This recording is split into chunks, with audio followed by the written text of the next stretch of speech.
The Agile Manifesto and the military have many correlations. For example, responding to change over following a plan.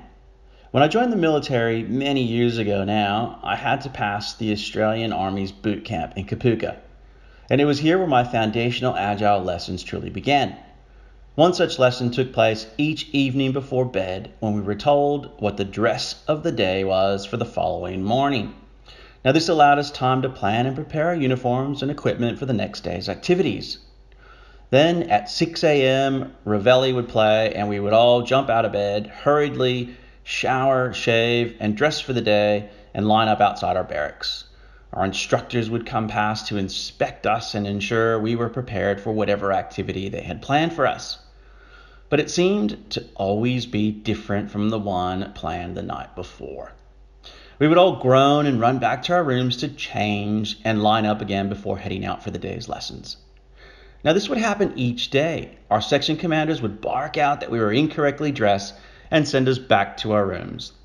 Now it wasn't long before we learned that no matter what we had prepared for, it would be different on the day, and we needed to be able to shift or be agile at a moment's notice.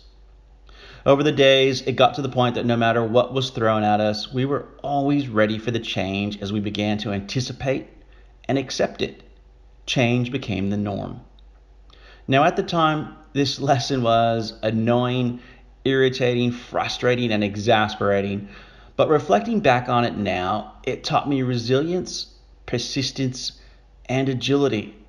We learned that the inevitable, going to happen, was in fact invariable, currently happening, and we needed to be strong and grow to accept and embrace that change.